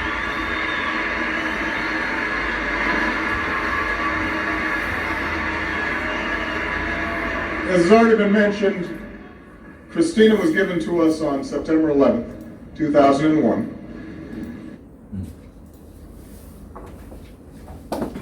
이 연설이 끝나자마자 미국 언론은 미국 역대 대통령 연설 중 최고의 감동적인 연설이었다. 이 51초라는 침묵의 시간이. 말이 없는데 그것을 최고의 연설이라고 극찬하게 되는 일이 벌어집니다. 그리고 또 재밌는 에피소드 하나 또 소개해 드릴게요. 저희 서울대학교 교수학습개발센터에 연구 교수로 계시던 그 이혜정 선배라는 분이 있어요. 이분이 저하고 같이 서울대 A+ 누가 받는가 라는 연구를 해서 지금 교육계에 일대 파란을 일으키고 있는 주역인데요. 자, 이분이 미국에 있는 미시간 대학에 방문 교수를 가서 교수법 컨설팅을 했는데 거기서 어떤 젊은 교수가 자기는 여기서 10년을 강의했는데도 강의 평가 점수가 5점 만점에 3.5밖에 안 나온대요. 미시간대 평균이 4.5라는 걸 감안하면 터무니없이 낮은 점수잖아요. 그래서 저희 선배가 이게 어떻게 준비하시는 걸 봤더니 너무나 열심히 준비를 하시더래요. 근데 이렇게 그러니까 어드바이스를 이렇게 주었대요. 교수님은 준비를 너무 잘 하시는데 준비를 좀 덜 해보세요. 가르치는 걸 좀 빼보세요 라고 했대요. 솔직히 교육공학자들 중에 이렇게 컨설팅 할 사람은 없습니다. 왜냐면 가르치는 내용을 줄이라는 이론이 없거든요. 근데 이 선배는 그렇게 어드바이스를 했어요. 그리고 나서 그 다음 학기에 다시 만났는데 강의 평가가 4.97, 거의 5점이죠. 그리고서 이 교수가 하는 말이 이전에는 자기가 얼마나 잘 가르칠지 제대로 가르칠지만 생각을 했는데 어드바이스를 듣고 학생들의 입장에서 뭘 배울지 이런 식으로 생각을 바꾸면서 가르치는 걸 줄여라, 말을 줄여라, 학생들이 배우는 게 중요하다 이 얘기를 듣고 나니까 자신의 인식관이 바뀌는 것을 경험했다. 그러면서 강의평가가 확 뛴 거죠. 심지어 모르는 것을 물어도 여유가 생기는 거예요. 그거 되게 좋은 질문이다. 정말 그거 생각해 볼 만한 질문입니다. 라고 하고 아무 반응을 안 해도요. 학생들은 교수님이 내 질문에 관심을 가져주셨어. 내가 이거 좀 더 찾아봐야 되겠는데? 라는 반응이죠. 근데 교수님이 얼버무리고 몰라서 답을 회피한다라는 태도를 보이게 되면 신뢰도만 떨어지죠. 당당함은 어디서 나올까요? 이런 여유에서 나오겠죠. 자, 그런데 이 선배가 다른 교육학자들과 다르게 강의 내용을 줄이라는 어드바이스를 하셨잖아요. 사실은 제가 아까 소크라티브로 퀴즈를 풀 때 사기꾼 전략 중에 A 유형과 B 유형 중 B 유형이 헬리콥터에 나를 태우고 제주도 상공에서 바로 저기가 국토부가 향후 5년 동안 개발할 계획이 있는 곳입니다. 지금 국회의원 누구누구 서울대 교수 누구누구가 얼마씩 투자했는데 나하고만 지금 이거를 공유하고 있는 사실이다. 그래서 이 선배도 몇 억을 투자했어요. 그리고 며칠 후에 뉴스에 나와요. 대한민국 역대 사기 사건에 손꼽히는 사기 사건으로 나와요. 그리고 그자가 말했던 교수들 국회의원 이름 다 나오는 거예요. 사기 당한 사람들로. 그러니까 이 선배가 그걸 경험한 거죠. 근데 그걸 제가 어떻게 알게 됐냐면 제가 박사 논문 가지고 헤매고 있을 때 헤밍웨이를 보니까 말을 줄이래. 그래서 제가 둘이 점심을 먹으면서 선생님, 내가 상대방을 설득시키려면 내가 하고 싶은 말을 충분히 하는 게 좋을까요? 아니면 말을 최소로 줄이는 게 좋을까요? 라고 그냥 전 질문만 했거든요. 그랬더니 이 선배가 딱 듣더니 숟가락을 탁 놓으면서 야, 내가 그래서 사기당한 거 아니야? 하면서 그 제주도 사기 사건을 이야기를 하시는 거예요. 사기꾼이 말을 별말을 안 한 거예요. 그냥 딱 몇 가지 단서만 흘렸을 뿐인데 바보같이 내가 속아 넘어간 거죠. 그럼 사기꾼이 나를 설득시킨 거야? 내가 스스로 설득당한 거예요? 설득당한 거죠. 그러니까 그래서 제가 박사 논문의 내용을 잘 알고 있던 이 선배는 가가지고 그런 어드바이스를 하셨던 것 같아요. 되게 놀라운 거죠. 네. 이게 예술 작품 속에서 자 보세요. 자, 두 가지 그림 중에 하나를 고르세요. 공짜로 드린다는 그런 상황을 가정해서 자, 이것도 1,000만 원짜리고 자, 이것도 1,000만 원짜리입니다. 하나만 가져가서 우리 집 거실에 걸 수 있어요. 자, 이거는 정밀묘사, 이거는 대충 그린 거. 둘 다 사과 정모라입니다. 나는 이걸 고르겠다. 손 들어주세요. 없나요? 난 이걸 고르겠다. 당연한 좀 세지 않을까. 세잔의 그림을 아시니까요. 네. 근데 이게 세잔의 그림이 아니라 모사품이라 하더라도 이걸 고를 것 같지 않으세요? 그 진품은 당연히 없죠. 이거는 그 오르세 박물관이나 어딘가에 가 있을 거잖아요. 우린 결국 모사품을 걸어야 되는데 그럼에도 불구하고 우리는 사진을 거는 것보다는 이걸 거는 게 낫죠. 왜 그럴까요? 이 미술 평론가들은 그림이 투박하기 때문에 아주 기본적인 원형만 이렇게 뼈대만 있는 거예요. 그러니까 우리는 아마 형태주의 심리학을 공부하신 분들은 아실 거예요. 그림이 불완전하면 우리는 불완전한 그림을 보면서 완벽한 이미지를 내 머릿속에 떠올립니다. 비키니 입은 여성, 컬러풀한 여성 사진보다 실루엣의 여성 사진에 남자들이 더 반응을 하고요. 반대로 식스팩에 윤곽이 있는 남자 실루엣에 여자들이 더 반응하죠. 실제 컬러보다. 왜 그럴까요? 실루엣은 디테일을 가리는 만큼 우리는 그 완벽한 디테일을 떠올리게 돼 있어요. 우리가 경험했던 것 중. 이 그림을 보는 사람들은 자기가 먹어본 사과 중에 가장 맛있고 새콤달콤했던 향기로운 사과를 떠올릴 가능성이 더 크고요. 뿐만 아니라 감정, 기분에 따라 느낌이 달라집니다. 그래서 봐도 질리지 않는 그림이 되는 거죠. 이게 이제 평론가들의 해석입니다. 왜 추상 미술이 현대 미술에서 이렇게 주도적인 역할을 하게 되었는가? 이거를 제가 아예 저는 이제 학자니까 실험을 했어요. 두 가지 그림을 보여주는데 하나는 이런 그림이고요. 자, 요게 31쪽에 나오는 건데요. 맨 뒤에 있어요. 맨 뒤에. 완 뒤집어서 맨 뒤에. 자, 두 가지 그림이 나오는데 하나는 뭔가 이렇게 막 지워진 것 같은 흔적이 있는 이 그림인데 우리 교수님도 한번 답변해 주실까요? 자, 이렇게 제가 이제 뒤에 보면 완벽한 트라이앵글이 나올 거고요. 이거는 지금 뭔가가 막 이렇게 돼 있죠. 자, 이 그림을 봤을 때 느낌이 따뜻한 느낌과 차가운 느낌 중 몇 번이에요? 따뜻할수록 1번, 차가울수록 7번입니다. 그럼 몇 번? 우리 교수님부터. 자, 이 그림에 대한 느낌은 따뜻하다, 차갑다. 따뜻하다. 그러면은 뭐 한 3점이나 2점. 네, 3점. 우리 선생님은? 아, 차갑다. 선생님은? 차갑다. 차갑다. 우리 선생님은? 좀 따뜻하다. 따뜻하다. 네. 지금은 이제 소수라서 약간 이렇게 들쑥날쑥 하는데 이거를 이제 제가 몇백 명을 했어요. 중학생부터 성인까지 다 해봤거든요. 근데 결과는 거의 비슷하게 나오는데 따뜻한, 멍청한, 먼, 그리고 오래 보기 싫은, 오래 보고 싶은, 관심이 가는, 정이 가는 이런 느낌들. 하지만 의심스러운, 낯선. 자, 이 그림을 봤을 때 우리 선생님은 따뜻한 차가운 몇 점? 5점? 아, 비슷하네요. 6.5점. 근데 보통은 전체적인 반응은 차갑다. 왜냐면 너무나 완벽하니까. 하지만 똑똑하다. 그리고 친숙하다, 편안하다. 하지만 관심이 안 간다.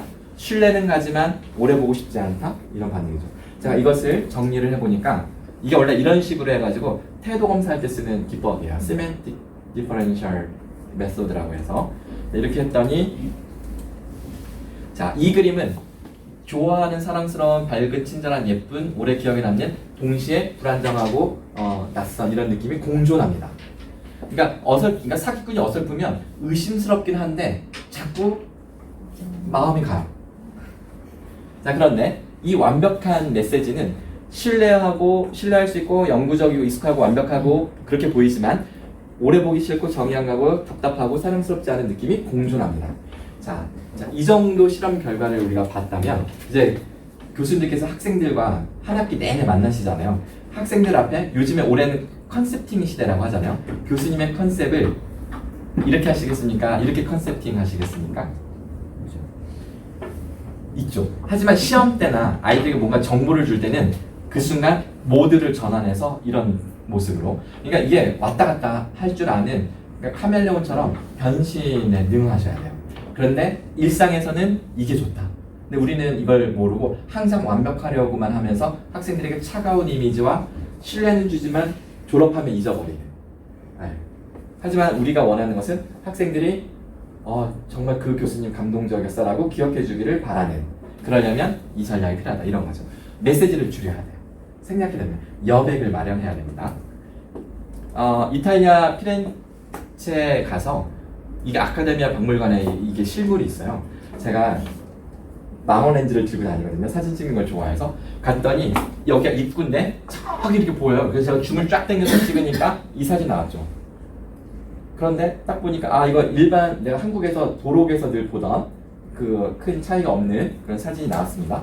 제가 이걸 타고 막 들어갔어요, 인파를. 그리고 나서 이게 밑에 가니까 이게 너무 높은 거예요. 5m가 넘으니까요, 밑에서부터. 그래서 제가 역시 저에게는 망원 렌즈가 있으니까 이걸 쫙 당겨서 봤어요. 그 순간 숨이 멎을 뻔했습니다. 불 한번 꺼주실까요? 자, 망원 렌즈를 쫙 당겨 보니까 이게 지금 잘 보이실까요? 이 눈, 머리, 헤어 컬, 이 콧구멍, 너무나 디테일한 모습에 이거 상상도 해본 적이 없었던 모습인 거예요. 그래서 제가 여기저기 찍었어요, 몇 군데.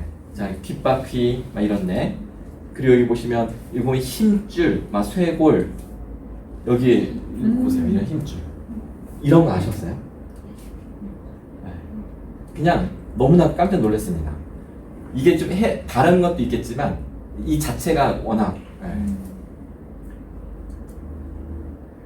미켈란젤로가 이 다비드상을 어떻게 조각했냐면 800km가 멀리 떨어진 이 대리석 원석을 힘들게 공수해 와서 한 번에 바깥에서 파고 들어가서 한 번에 완성한 조각이라고 알려져 있습니다. 미켈란젤로가 이런 말도 남겼다고 하죠. 나는 대리석에서 천사를 발견하고 그 천사를 자유롭게 할 때까지 조각을 한다. 어마어마한 실력인 거죠. 자, 제가 이렇게 사진 자랑하려고 보여드린 게 아니라, 자, 이렇게 전체를 다 완벽하게 보여주는 것과 방금 제가 한 것처럼 이 디테일한 아주 정말 센세이셔널한 이런 사진 몇 컷, 아주 디테일로 딱 승부를 거는 거죠. 아주 디테일하면서도 임팩트가 있는 사진 몇 장을 보여주는 것과 이렇게 전체 사진 한 장으로 전체를 보여주는 것과 어떤 것이 더 태도 변화에 효과적일까요? 디테일하게 몇 것을 보여주는 게, 야, 미켈란젤로가 그냥 미켈란젤로가 아니었구나 라는 감동을 더 받겠죠. 그렇죠? 네. 이게 바로 추상 전략입니다. 우리가 여태까지 알고 있었던 인지적인 교수 전략을 정반대로 가야 될 이유를 보여주는 전략입니다. 실제로 제가 이걸 써먹었어요. 2012년도에 행복연구센터에 가서 처음으로 교육팀장이 돼서 교사 연수를 하는데, 이날 1월 13일 날 영하 15도가 일기예보에 나온 거예요. 큰일 났다. 내일 선생님들 오면 교사들이 컴플레인 제일 심한 집단인데 이거 연수 망하겠다 싶어가지고 어떡하지? 미리 문자로 안내는 해야 될 것 같아서 1시간을 문자를 썼다 지웠다 썼다 지웠다 짧게 썼다 길게 썼다 포멀하게 썼다 인포멀하게 썼다 막 이랬어요. 그러다가 갑자기 제가 논문 쓰던 생각이 나가지고 그래 해밍웨이 전략을 쓰자. 그래서 약간 포멀하게 시작했다가 너무 지나치게 캐주얼하지 않게 그리고 딱 구체적인 감각적인 단어 하나로 승부를 걸자. 그래서 따뜻한 내복이란 키워드가 딱 떠오르는 순간 아 됐다. 그리고 딱 끝내놓고 보냈어요. 그리고서 그 다음날 아침에 저 제주도, 전라도, 경상도 막 이런 데서 뭐 강원도에서 막 시골에서 새벽같이 올라오신 선생님들이 그 추운데도 접수대에서 홍영일 연구원님 누구세요? 어디 계세요? 막 저를 찾더래요. 아니 왜요? 그러니까 아니 어저께 저녁에 문자를 보내주셨는데 너무 감동적이고 너무 인상적이라고 얼굴 좀 보고 싶다고. 그럼 난리가 난 거예요. 제가 왜 따뜻한 내복이라는 단어를 썼는지 저 이상 세대는 아실 것 같은데 옛날에는 첫 월급 타면 빨간 내복 사서 부모님 선물하는 전통이 있었고 그리고 이때가 니마 그 강을 건너지 마오라는 영화가 있었던 즈음이었던 것 같아요. 그때 이제 내복 사연이 나니까 할머니가 막 얘기한 영화 중에 되게 눈물 나는 스토리인데 그래서 이 따뜻한 내복이라는 단어를 쓰면 사람들이 무궁무진한 상상을 하겠다는 생각을 한 거죠. 그리고 나서 이틀 연수인데 그날 사고가 났어요. 이 난방기가 서울대는 국립이라 부실공사 장렬이거든요. 그래서 교수들이 연구실에 난방기를 쫙 키면 컨덴서가 나와요. 용량이 딸려서. 그래서 행복 수업 실습을 해야 되는데 아이들 이거 근데 난방기가 나가니까 냉동실이 된 거죠. 강의실이. 그래서 아 죽었다 망했다. 시설과에 전화해도 3일 후에 삼성에서 건설했는데 3일 후에 나온다고 하고 수리하러. 그래서 나 이제 죽었다 했는데 그때 저희 와이프가 제가 이제 처음 이거 미션이라서 일손이 딸릴까봐 와서 막 도와주고 있었어요. 제가 집사람 앞에 딱 지나가는데 왜 그래? 무슨 일 있어? 그래서 제가 아니 난방기가 나가가지고 지금 강의실 냉동실이야. 찾기 내놔 이러는 거예요. 찾기? 아 이게 찾기 뭐 하려고? 그래서 제가 찾기를 이렇게 딱 줬어요. 그랬더니 아이 빨리 내놔. 실행력, 결단력이 강한 저희 아내가 어떤 일을 벌리겠구나 라고 뭐 생각도 안 했어요. 정신없어요 저는. 줬는데 이제 쉬는 시간이 됐어요. 선생님들이 냉동실에 있다가 나오는 거죠. 차 마시러 나 이제 죽었다 어떡하지 하고서 딱 이렇게 안내대에 앉아 있었는데 선생님들이 오면서 마음고생 얼마나 크시겠어요. 저희 춥다고. 근데 너무 감동이에요. 막 감동 얘기를 하는 거예요. 알고 봤더니 저희 아내가 그 아르바이트 하던 서울대 학생들 그 친구들에게 그 차를 태워서 서울대 근처를 쫙 싹쓸이 온 거예요. 편의점을 돌면서 손난로. 그 당시는 손난로가 이제 막 뜨기 시작할 때였거든요. 근데 그걸 연수 인원은 100명인데 이거를 한 70개도 못 산 거예요. 근데 그거를 나눠준 거죠. 6명이면 4개씩 이렇게. 그래서 선생님들이 학생들이 그 고사리 같은 손으로 그 서울대 학생들 어린아이들 그때 선생님 감동을 받은 거예요. 이렇게라도 해주다니. 화가 날 뻔했지만 오히려 감동이 돼서 쏙 들어간 거죠. 일단 이 메시지 때문에 컴플레인의 간 확 줄이는 것도 엄청 효과적이었고 저희 아내가 그 손난로 하나 가지고 모든 그 감동 연출을 한 것도 감동이었고 그해 여름에 볼라벤이라는 엄청난 태풍이 지나가고 나서 안내 메시지 보낼 때 요 한마디 썼을 뿐인데 말을 줄였죠. 이렇게 써놓고서 아니야 생략기법 점점점 물결표 끝 이렇게 해서 간단히 보내자. 그랬더니 진정성이 느껴진다는 답장이 막 오는 거예요. 이런 문자를 받는다는 게 되게 이상하잖아요. 네. 이 메시지가 그런 정도로 효과가 있다는 거죠. 저는 제 박사 논문에 확신해갖고 이때부터 속도가 붙어서 2013년에 종지부 찍고 14년 봄에 이제 박사학위를 따게 된 거죠. 그리고 그 다음에 서울대에서 강의를 했고 교수님들이 실질적으로 되게 긍정적으로 반응을 하면서부터 이거 진짜 되는 이야기네 라고 생각을 하게 된 겁니다. 자, 이게 좀 설명이 길었고요. 요거 나머지는 간단해요. 제가 쉬는 시간 없이 막 달려서 너무 죄송합니다. 그래도 짧게 바로 끝내도록 하겠습니다. 대략 한 20분 정도, 25분 안에 끝난다고 예상하시면 좋을 것 같아요. 자, 감정이라는 루트로 어떻게 태도를 공략할 거냐? 일단 사람은 기분이 좋으면 생각을 거쳐서도 태도가 바뀌지만 기분이 좋으면 생각을 거치지 않고도 태도가 바뀝니다. 그러니까 이게 차이가 있어요. 저하녀는 그 메시지 자체에 별로 관심이 없으면 기분이 좋으면 그래. 그래서 옛날에 방판 그 아주머니들이 띵동 와서 사근사근하게 해주시면 기분이 좋으면, 그리고 화장품 퀄리티 별로 안 따지는 엄마들은 막 사요. 네. 근데 제품의 퀄리티를 따지는 분들은 사근사근하게 한다고 해서 안 넘어가죠. 네. 이게 저관여, 고관여입니다. 자, 하지만 중요한 거는 감정 자체가 태도를 바꿀 수 있다. 더 중요한 것은 도파민 호르몬의 작용을 좀 살펴볼 필요가 있습니다. 도파민은 예측하지 못했던 보상이 탁 주어지면 이렇게 탁 활성화됩니다. 그러면서 쾌감 반응을 느끼고 우리는 그 보상을 자꾸 추구하게 되죠. 요번에 중간고사 때, 저 어저께 이제 중간고사였잖아요. 그 전주에, 자, 이번 중간고사는요, 하고서 학생들, 어떡하지 하고 할 때, 영화 숙제를 내겠습니다. 그래가지고 영화 관람 후기 내는 걸 숙제로 냈어요. 그 휴강하고요. 네. 그때 학생들이 너무나 좋아하죠. 심지어 영화는 지금 개봉하는 터미네이터, 그 다음에 조커, 그 다음에 가장 보통의 연애, 이걸 리스트를 줬더니 학생들은 너무 이제 신나하는, 이게 깜짝 이벤트식으로 하는 거죠. 그런데 이런 걸 생각해 보세요. 여보, 우리 오늘 결혼 10주년인데 오늘 뭐 근사한 레스토랑에 가서 우리 맛있는 거 먹을까? 아내의 도파민이 반응합니다. 막상 저녁에 레스토랑에서 아내의 도파민은 반응하지 않습니다. 왜냐하면 예측한 사건이라서. 아까 우리 등산할 때도 예측한 사건은 성취감을 느끼지만 태도를 바꿀 만큼의 만족감을 주지는 못해요. 심지어 여보 미안해, 갑자기 저녁 회식이 잡혀가지고 어떡하지? 그러면 완전히 실망하게 되죠. 어느 날 우연히 들르는 카페에서 마신 커피의 맛과 향이 너무나 좋은 거예요. 스타벅스보다 훨씬 더 좋아요. 네, 순간 매료된 커피 마니아 A 교수님은 그 원두를 사가지고 그 다음날 아침 연구실에 일찍 출근을 합니다. 아침 일찍 분쇄기를 꺼내서 청소하고 물을 끓여서 이제 여과기에다가 커피 원두를 내리기 시작을 합니다. 그런데 이 과정을 거치는 동안 A 교수의 도파민은 거의 반응하지 않습니다. 이상하다. 어제 그 향이 왜 안 나지? 역시 바리스타가 해야 되나?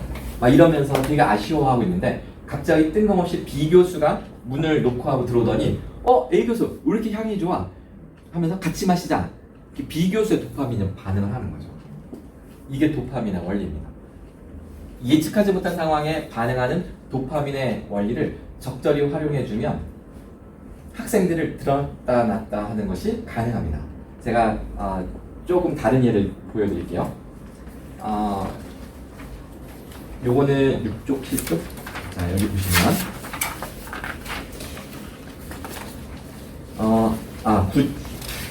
페이지가 좀 바뀌었네요. 10쪽, 11쪽이에요. 10쪽부터 11쪽을 보시면 제가 박사 논문에서 리뷰한 전 태도 변화의 성과가 있는 기법들을 26가지로 이렇게 리뷰해서 정리한 겁니다. 자, 그 중에서도 특히 요 학습자의 만족감을 주는 게 기대 수준을 끌어내렸다가 깜짝 이벤트로 만족감을 주는 거죠. 이거 되게 쉬워요. 나중에 디테일한 전략을 알려드릴게요. 자, 그 다음에 자존감 높여주고 잊지 못할 장면 만드는, 자, 이런 방식으로 이 사람의 정서를 공략해서 엄청난 잊지 못할 감동을 선사하는 사연이 담긴 동영상을 한 편 보여드리겠습니다.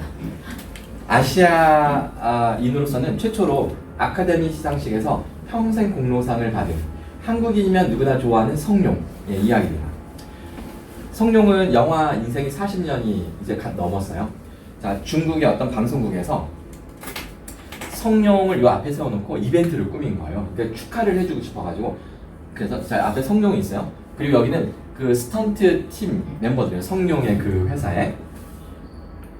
여기 영상이 모니터인데 40년 전에 그 일기 멤버들 온갖 고생 같이 했던 이들이 등장해서, 그러니까 방송국이 다 인터뷰를 딴 거예요.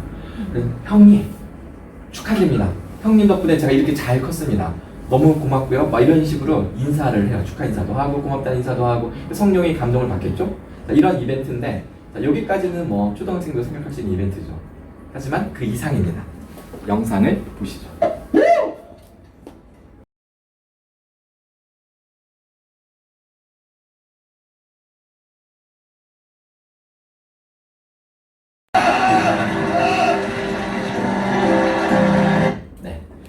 되게 감동적인 영상인데요. 자, 이 영상에서 조금만 한 발짝 더 나아가 볼게요. 이 모든 이벤트를 그 1기 멤버들이 기획했잖아요. 방송국이랑. 그러면 1기 멤버들은 본인들이 다 설계했으니까 충분히 예측 가능한 사건이라서 감동이 적었을까? 아니죠. 왜 그랬을까요? 그럼 이들은 어떤 예측하지 못했던 변수에 의해서 이렇게 감동을 받았을까요? 그게 바로 성룡이 생각보다 훨씬 더 격하게 반응하는 것에 감동을 받은 거죠. 이게 쌍방향입니다. 그러니까 우리가 예측하지 못한 뭔가 이벤트를 꾸려요. 예를 들면 이런 거죠. 명절 때 힘들어하는 아내가 겁이 난 저는 하얀 봉투에 새돈을 넣어서 갑자기 딱 주는 거죠. 그러면 저희 아내가 얼마나 기뻐하는지 아세요? 정말 세상을 다 얻은 것처럼 환희의 표정을 짓는데 그 격한 반응이 저를 감동시키더라고요. 그러니까 저는 매번 명절 때마다 액수가 올라가더라고요. 최근에 깨닫기를 이거 내가 당한 것 같아. 이게 쌍방향이에요. 깜짝 이벤트에 내가 반응할 때 격하게 반응을 해주면 상대방이 감동하게 되고요. 이게 선순환의 관계를 이루게 됩니다. 학생들이 무엇인가 과제를 하거나 내 질문에 정말 틀린 답을 하더라도 이 아이가 되게 용 쓰면서 답을 했다 그러면 어떻게 그런 생각도 할 수 있구나 라고 하면서 하여간 의외의 반응을 보여주시는 거가 매우 효과적입니다. 되게 효과적이에요. 네. 자, 마무리 단계인데요. 행동이 태도를 바꾸는 것은 제가 두 가지 설명드릴게요. 처음에 부담감을 팍 주고 나서 요청을 하면 다 들어줍니다. 자, 백화점 매장에서 손님이 딱 왔는데 손님 오세요. 저 이거 넥타이 신상인데 너무 잘 어울리시는데요? 라고 해서 손님이 딱 보더니 가격 태그가 살만한 거예요. 그래서 이거 살까라고 하니까 이 점원이 가서 좀 더 비싼 걸 제안해볼까? 이 넥타이 위에 걸치면 완전히 이 수트가 딱 어울린다고, 이거 맞춤이라고. 근데 가격표를 보니까 너무 부담스럽고 막 이렇게 될 거예요. 처음부터 부담스러운 수트를 딱 제시합니다. 손님이 이게 표정을 딱 보니까 알잖아요. 이 점원들은. 그때 수트 없이 요즘은 넥타이만, 패션 넥타이만으로도 한다고. 자, 이것도 너무 어울리시는데요. 이거 수트보다 넥타이가 딱 손님 거네요. 보니까 10만 원짜리인 거예요. 어떤 경우에 구매로 이어질 확률이 클까요? 당연히 이쪽이죠. 부담을 팍 주고 하게 되면 사람의 심리는 미안해서 사주게 돼요. 나 급전이 필요한데 저희 썸남이니까 저 급전 필요해서 그러는데 저 100만 원만 좀 어떻게 융통해 1000만 원이라고 1000만 원 좀 융통해 줄 수 있을까요? 힘들어요. 너무 부담스럽네요. 예, 제가 그럴 거라고 예상했고 당연히 그렇죠. 누가 그렇게 톡톡 내주겠어요. 그래서 제가 그 몇몇 다른 분들한테 제가 융통을 할 테니까 일단 100만 원만 좀 어떻게 해주세요. 제가 다른 사람들한테 쭉 해볼게요. 계좌번호 주세요. 그러니까 이게 비록 연기지만 실제 상황에서 이렇게 될 것 같으시죠, 그렇죠? 이거예요. 처음에 원래 내가 필요한 돈은 100만 원이었어요. 그래서 처음부터 세게 부르는 거죠. 그래서 소기의 목적을 달성하는 겁니다. 한 방에. 명절 때 꼭 써보세요. 친척들 간에. 된다니까요. 친척들 간에 돈거래 하면 안 되지만 이렇게 하면 사람들이 내줘요. 되게 신기합니다. 자, 반대의 전략을 알려드릴게요. 애시당초 돈 얘기를 꺼내지 못하게 하는 친구들도 있어요. 그런 경우는 아예 가랑비에 옷 젖듯이 전략을 써야 됩니다.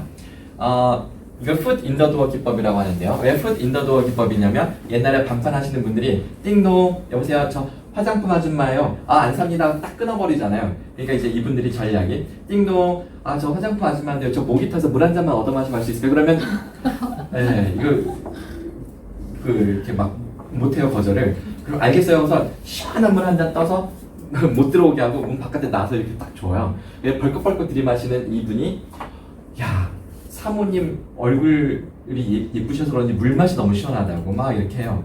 그러면서 한 잔만 더 주세요. 이렇게 해요. 그러면 그때 들어오게 되죠. 그리고 나서 거실에 딱 엉덩이를 걸쳤어요. 그러더니 내가 너무 고마워서 보답하겠다고 자크를 해서 샘플을 꺼내서 그러다가 결국은 단골까지 되는 그 기법입니다. 아까 소크라티브를 퀴즈했던 건데요. 5,000원을 먼저 주는 경우와 나중에 5만 원을 주겠다고 약속하는 경우 5,000원을 먼저 주는 게 응답률이 훨씬 더 높습니다. 사람들은 일단 행동을 하고 나면 서서히 마음이 열리기 시작해요. 일단 행동을 유발시켜야 됩니다. 아주 손쉽게 들어줄 수 있는 부탁으로부터. 자, 이제 정리하겠습니다. 먼저 기본 가정을 흔드는 질문을 던져놓고 여백을 두어라. 그럼 이 여백 공간이 스스로 태도를 바꿀 수 있는 공간이 되는 겁니다. 그리고 지식은 줄여라. 네, 전달하는 내용을 줄여라. 생략 기법을 써라. 그리고 아주 구체적이고 감각적인 이야기로 재미있는 스토리텔링을 하라. 그걸로 충분하다라는 이야기예요. 그러면 학생들이 스스로 설명 안 된 부분을 메꾸어서 공부하게 되어 있습니다. 자, 감정 전략은 뭐죠? 기대감을 못 갖게 해야 돼요. 그러니까 의도적, 예를 들어서 제가 제 여기 자료집에 보시면 구체적인 기법들 몇 가지 써놨는데 제가 보여드릴게요. 몇 쪽을 보시냐면 자, 어디냐? 19쪽. 네. 자, 19쪽. 실제 대학 강의에 적용한 좀 유치하지만 제가 간간히 쓰는 전략들을 다 생각나는 대로 모아봤습니다. 자, 여기 보시면 학기 초반에 쓰는 전략들이 있고요. 출석 부를 때부터 완전히 아이들 마음을 사로잡는 방법이 있어요. 자, 내 수업을 한 번 결석하면 -4점입니다. 이 교수님 되게 엄격하다. 단, 문자 메시지를 먼저 보내면 이유 여하를 막론하고 한 번은 출석으로 그냥 인정해 줍니다. 그럼 학생들이 갑자기 귀를 의심하면서 저에 대한 호감도가 확 올라갑니다. 막 이런 식으로요. 자, 그 다음에 그 다음 페이지에 보시면 어디니? 20쪽. 20쪽이면 자, 학기 중 분위기 유도 이렇게 쭉 나오는데 여기 다 읽어보시고요. 이런 것도 있어요. 만족감을 끌어내렸다가 올리는 방법은 중간고사를 의도적으로 어렵게 내는 겁니다. 그럼 학생들이 점수가 다 떨어지겠죠. 그래서 학생들이 기말에 큰 기대를 못 걸게 만들어 놓고 기말고사 때 평이하게 내면 분명히 몇몇 학생들 점수가 확 올라갈 거예요. 그 친구들의 급상승한 만족도가 전체 분위기 만족감을 끌어올립니다. 이게 그룹 다이나믹스 효과예요. 집단 동력학 효과. 그 클래스에서 열정적으로 참여한 학생 몇 명이 전체의 만족도를 끌어올리죠. 왜냐하면 열심히 참여하지 않는 소극적인 학생도 원래 이 수업은 좋은 건데 내가 그저 소극적일 뿐이야 라고 생각하면서 점수는 잘 주게 돼 있어요. 자, 그런 효과를 쓸 수 있습니다. 기대감을 낮췄다가 맞춰줘라. 예측하지 못한 반전 이벤트를 가끔 해라. 그리고 행동 전략, 작은 습관부터 서서히 길들여라. 네, 설명하지 말고. 그리고 특히 좋은 게 아까 소크라티브나 혹은 카헛 이런 재밌는 앱들이 많아요. 그런 걸 학생들이 쓰게 해서 조금 요즘 디지털 세대에 맞게 해보시는 것도 좋습니다. 예, 끝났네요. 짧은 시간이 아니었는데 흐트러짐 없이 주목해 주셔서 너무 감사드리고요. 일단 강의는 여기서 마치겠습니다. 고맙습니다. 그리고 질문 있으시면 언제든지 연락 주시고 네, 이렇게 하도록 하겠습니다. 고생하셨습니다. 고맙습니다. 네, 감사합니다. 예, 선생님들 나가시는